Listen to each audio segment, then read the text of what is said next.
Hey guys, this is Don LaForêt talking about two episodes, 21, Karai's Vendetta, and 22, The Pulverizer Returns. I'm going to start off with the episode that was better by far, Karai's Vendetta. Speaking of Karai's Vendetta, I figured it would have something to do with her newfound hatred for the turtles, but it turned out to have nothing to do with that at all. Assuming that the writers did this on purpose, meaning this is supposed to be some sort of new insight into Karai's character, I just went with that. And I came up with this little something. It all started off with Karai's expression as she went off to fulfill her next mission. She wasn't angry, she wasn't evil, she was thoughtful, even a little sad. It all makes sense later in the the episode, when we all realize, well, duh, she's jealous of April. But why? Isn't she supposed to have this wealthy father, and isn't she happy she gets to do whatever she wants whenever she wants to? Okay, yeah, I guess so, but her life is actually rather thankless. All her dad cares about is that she's a good little soldier and does what she's told. And other than that, he doesn't care about her well-being, he doesn't care about her intelligent mind. As I said, it's all about what he gets out of her. Flip side to April, she's free to be who she wants to be. She's cared for by people who love her, and here's the big thing, she's at the center of everything. You take her out of the story, everything changes. You take Karai out of the story, what happens? I guess Leah just doesn't get a crush. Karai kind of notices that April matters in the grand scheme of things more than she does. Definitely more in the turtles' lives, technically. And I guess, yeah, when you realize, oh, man, I just don't matter, do I? That kind of hits your psyche. So she's not actually mad at April, and I don't think she wants to get revenge on April in any kind of way for now, anyway. But she does notice that she does not matter in the grand scheme of things. There is one thing that these two ladies have in common, though. If I'm sure all of you noticed Karai's shock. It seems that they've both lost their mothers. No doubt that Karai's mother, in her own mind, is Tang Shen. But the question is, what story has Shredder told his daughter about how Tang Shen died? Many people think that he pinned it on Yoshi, and I wouldn't be surprised actually, that makes a lot of sense. But I would like to know what you think about that, or if you have any other ideas, please let me know down in the comments section below. So, there have been some new developments regarding the whole Koran Miwa debate. All this centered around Karai introducing herself as Harmony. For those of you who may not know, Harmony is apparently a loose translation of the name Miwa. Dun dun dun. Clever move by the writers, by the way. In any case, though, credit goes to Mark Rodriguez and his Technodrome forum sources for letting me know about this. However, I'm sure they're not the only ones who came up with this, because the news has been everywhere, including the Nickelodeon TMNT message boards. Check out Mockingjay for some more information. I'll put links in the description below. As much as I would love for Miwa to remain a precious memory to the Hamato clan, I just have to acknowledge that there are just too many clues pointing to Miwa surviving and becoming Karai. So I'm just going to put my hands up and accept it, as well as pray that Splinter and his sons will remain strong when the big reveal occurs. At the very beginning of the episode, the Krang called April their missing link, which definitely suggests that something about her stumps their plans. That definitely explains the lack of reaction when the chemical spilled on April's arm. However, it doesn't explain how the Krang found out that she was a bit of an anomaly. My theory is that they saw her DNA and experimented with it when she sent it to the Worldwide Genome Project, and then that's why they tried to capture her ever since. But it still doesn't explain why they would kidnap her father, who's a psychologist and apparently useless to their own plans. It's possible that maybe they didn't realize he was useless at the very beginning of the series, or it could mean that my theory is just off. That's also definitely a possibility. Ronnie383 believes that A. April is from Dimension X, or B. her genes were altered somehow. Personally, I definitely believe that she was born and raised in this dimension, but there's no saying that the Krang didn't kidnap her and experiment on her as a young child or even a baby. Let me know what you guys think. I've talked about April's impulsiveness in the past, so I was gratified to see that it wasn't an issue for this particular episode. She didn't kid herself into thinking that she could successfully take on Karai, yet when she was cornered, she didn't back down. I mean, like, that takes a whole bunch of A, understanding of your limits, to understand that you can't take on a full-fledged kunoichi. But at the same time, it speaks loads of her bravery for her to actually keep going in and keep attacking when she had no choice. She also, and every time she got beaten down, she got back up. So yeah, I could just go on and on about how amazing April was. I've got a lot of respect for her now. Not to say that she won't be impulsive in the future, but at least I can tell that when the push comes to shove, she's not just gonna let her impulsiveness take over, and she'll actually think things through, and she'll keep a clear head. So, great job by Nickelodeon and the writers and the animators for making that scene, and that whole fight, so amazing. Now, how can I talk about April and not mention Donatello? Ronnie383 also noticed his whole distracted state of mind during the mission. Personally, I thought it was sweet, but I was very glad that Leo and Raph kept Donnie's mind on the task at hand. However, Mark Rodriguez and I have to ask, where was that intense drive when they went to storm TCRI HQ? I mean, they didn't even, as I said, they didn't bother to actually take the power cell back or destroy the portal, they just left. Was it because the loss of Leatherhead destabilized their morale? Because I could definitely understand that. Moving on to Donnie's newest invention. I was really excited to see it, especially when he said that it was pretty awesome. I mean, take the Shell Razor. That was so epic that Raph complimented Donnie himself. Comparatively though, this submarine is somewhat lamer. It took a while to warm up to it though, especially after I saw Leo's face when he saw that his periscope is made from a toilet. That was just hilarious. Just to go on a quick little tangent, I don't know what to make of this. At first I thought it was a sign of April's growing affection for Donnie, because even I have to admit that she's been kinder to him, especially since the beginning of the season. Still though, I've noticed a few things, like this little bow on the top of his head, that make him look a little more feminine, and no offense, but a little silly.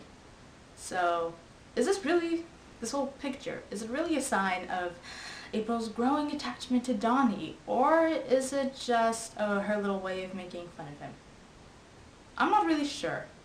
To some, the picture might make him look more endearing, but on the other, at least for people like me, I tend to laugh. And I feel a little terrible doing that. In any case though, let me know what you think, and do so in the comments below. Now on to episode 22, which disappointed me on so many levels besides the Pulverizer. Ronnie383, Airspeed Prime and I all agree that the pacing was rather slow for a season so close to the season finale. There were no mention of important storylines like, say, Kirby's imprisonment. In fact, we haven't even seen or heard of Kirby since episode 9. Also, Mark Rodriguez and Airspeed Prime also mentioned that there was no sign of April in the lair at all, even though she's supposed to be living with the turtles now. It really seems like the writers are trying to raise new questions instead of answering old ones with all these new developments. And even though I trust them, I still feel really nervous with the season finale only 4 episodes away. Not to say that this episode was all bad, there was still unity between episodes. What happened in episode 21 was that Splinter taught his sons to be resourceful in order to destabilize your opponent. what happened in episode 22 was that he still stressed resourcefulness. Instead, though, he said it was a key to adaptation. Good on ya, Ronnie383, for pointing that out. And also a quick shout out to Mark Rodriguez for picking up a comic on Free Comic Book Day. And I say this because if you read the free comic on Free Comic Books Day, you would have noticed that the plot is very similar to the whole swapping weapons that occurred in the actual episode. Whoa! I did read this, the comic I mean, and I'll just show you the page where they swap weapons. See? Swapping the weapons. And I'm sorry if I spoiled anything for you guys. Like, there it is. Ding. But I really like what they did with the comic. I'm not going to spoil any more, just to say, though, that it was vital for the turtles to swap weapons in order to save the day. What happened in the episode, though, was that the lesson was completely undermined because the turtles ended up, at the very end of the day, picking up objects that closely resembled their weapons. Part of the blame should probably go to Splinter for not just teaching them how to use these other new weapons before setting them off to battle with them. But it seemed to work in the comic, so I don't get what the big deal is. Not to mention that back in episode 1, Raph was able to handle a bow staff really well. What? In any case, I just want to say that the subplot in itself, the idea of it I mean, was not bad. I mean, the turtles really do need to be able to adapt to new situations, and they can't let themselves get cocky. But on the other hand, the lesson was completely undermined. The turtles didn't really get the message, and in the end it was a waste of time. Sad face. What seems odd to me is that the turtles didn't help each other get accustomed to their new weapons. Instead, they teased or even insulted each other's lack of grace. And this cold and rude manner in which they treated each other carried over to how they treated the Pulverizer. They weren't troubled at all to put him in the line of danger, well, except for Donnie. And at the same time, they were incredibly insensitive to the Pulverizer once he got mutated. I mean, well, let's just keep the whole he asked for it debate out of the way for now. It just seemed that Donnie was the only one who had a heart, and kudos to him for that. Even if it was born only out of responsibility, it's good to see him, be compassionate about people other than April. And one last thing that I'll mention about the turtles is that they had to learn an old lesson yet again. I seriously shook my head in shame when I heard the oh-so-familiar phrase, "We're just that awesome." I mean, seriously, didn't they learn the last time a bigger, badder, faster, and stronger ninja put them back in their place? I mean, it's a good thing that the writers didn't rely on the Shredder again. This time, they used Splinter's adaptation lesson that was carried over from the last episode, which again I'll say, it's a creative way to do it. However, it could have been handled much better and much smoother. Speaking of the Shredder, I am really glad that he's finally paying attention to what the Krang are doing. Unfortunately, though, he only cares about how the turtles fit into all of it because he's so short-sighted and so focused on revenge. I'm not sure what Karai will do with this news. Hopefully, even though, she probably hates Leo's guts, I'm hoping she'll keep her priorities in straight, Planet Leo. Planet Leo. But we'll see. I eagerly await developments, even if I'm wrong.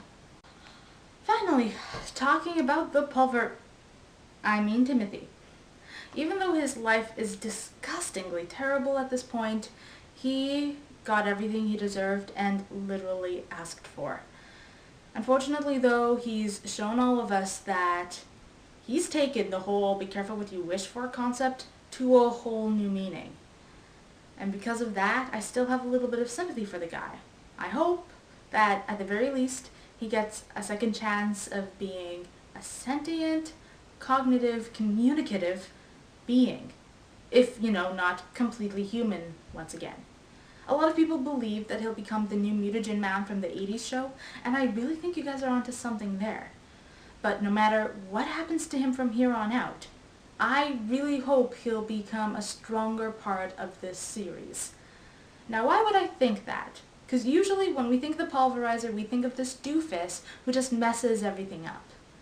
And in a lot of ways, he's actually really done that, up until now.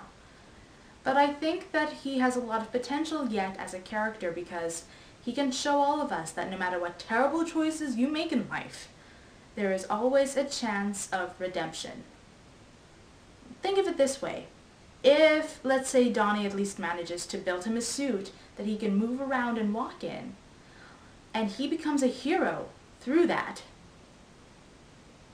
I would have nothing but admiration for him.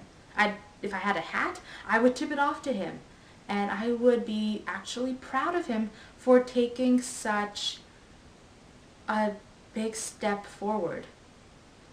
I'll admit his courage and his resolve sometimes have been shaky at best, but nonetheless he's had a drive like no other, and I think he has a lot of respect. And hopefully from here on out he can at least help the turtles instead of kind of getting in the way. And that's my best wish for him, that he can redeem himself. Hopefully you guys agree with me, but even if you don't, that's fair.